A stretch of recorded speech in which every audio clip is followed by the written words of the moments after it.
Now for our story. This afternoon in Wakefield's little book and stationery store, Aunt Mary's niece, Peggy Douglas, was studying neat engraved sample cards on display in a large leather-bound book.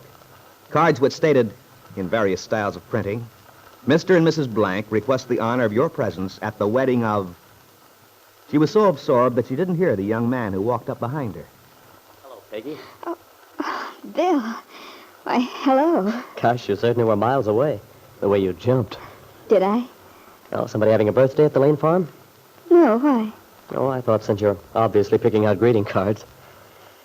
That's a job, isn't it? To find just the right verse. May I help? Well, Bill... Here, let me see. Oh, wedding announcements. I'm sorry, Bill. Don't be. I shouldn't be so nosy. I'm sorry you happened to come in just at this moment.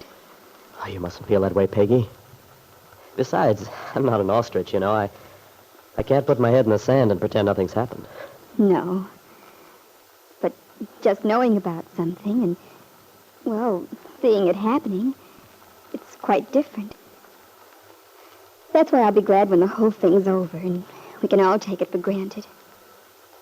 I'm not sure I'll ever be able to do that. Oh, yes, you will, Bill. We'll all be able to. Once we get used to it. I'm not sure. Just now I have a hard time convincing myself it is really happening. I have a funny kind of feeling. What sort of feeling is it? Well, it's hard to describe. I guess it's a sense of unreality more than anything. Almost as if these last months have been a dream. Yes, I know how that is. Sometimes I feel that way myself. Do you? But you'll get over it, Bill. I'm sure you will. It isn't as if you didn't have something awfully important in your life. Knowing you're a father, the responsibility of your baby son, that's very real. Yeah?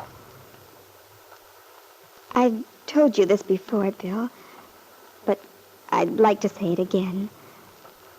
I'm so anxious for you to believe me when I tell you I understand about the baby. I realize you wouldn't feel right if you didn't do your very best for him. And whatever happens, I want you to know I respect you for it. Thanks, Peggy. It helps a lot to hear you say it. And I just want you to know, Peggy, dear, and to remember that if it weren't for that kid of mine, well, everything would be a lot different. You do understand that, don't you? Yes, Bill, I understand. It's the way I feel, too. But you have a son. So there's no use our thinking about what might have been, is there? We're each doing what we have to do. And before very long, our whole lives will be changed. You'll be bringing up your baby and... Yeah, if I get custody of him. I hope you will. It won't be long now before you'll know, will it? No, just a few more days. Well, we'll hope that everything is for the best, shall we? Yeah, Peggy, dear. And yet, sometimes I ask myself how it can be for the best. Two people Don't, Bill. Don't say it. It'll be easier for both of us if you don't. As the two young people looked into each other's eyes, unconsciously revealing all the hopeless, tender things they longed to say, neither realized that their fate rested with the young woman, Lisa Fenner, who at the same moment in Lily Devon's Chicago apartment was confronted by Del Shipley. Look, Lisa, I'm absolutely sure Peggy's in love with Bill Meade. I talked to him. I know how he feels, too. There's only one reason in the world why those two youngsters haven't gotten together since Bill got his divorce. And that reason is your baby. It's strange. I had to choose once before whether to give up the baby or to try and make a life of my own. And I did make my choice. Now, if I claimed the baby, confessed, I'd lose Lance. Well, that's a chance you have to take. In the first place, Lance is the baby's father. He deserves to know the truth. What kind of a life could you have with him, Lisa? Living a lie, deceiving him. But I thought we could forget the past and start all over. You can't do that. Never in this world, believe me, Lisa. It wouldn't work. And I think you know that deep down in your heart. I think you want to do the right thing. To go down to Wakefield with Lily and make a clean breast of it. Now look at me, hon. That is what you want to do, isn't it? It's not that I don't care what happens to Peggy. I do. What you know about Peggy now. You know she'll marry a man she doesn't love unless you do what you should to straighten things out. Think of what that means, Lisa. Imagine how you'd feel. You love Lance. Suppose the only thing that separated you was another woman's child. And that woman just stood by and refused to admit it. To claim her own baby. You make it sound as if I didn't love my baby. As if I were deserting him. Isn't that what it amounts to? But you know how it happened, Dell. I couldn't have given my baby a proper home. I thought it was the only thing to do then. To let Kit take him. I had to adjust myself to it. I've gone on since then. But the whole picture's changed now. The baby's father has come back to you. You're able to work again. You could give your child a real home now. A real home. Without Lance. Well, Lisa, if you think Lance wouldn't forgive you if he knew the truth, and that's all the more reason you should tell him the truth. How can you say that if it means he'd leave me? But don't you see?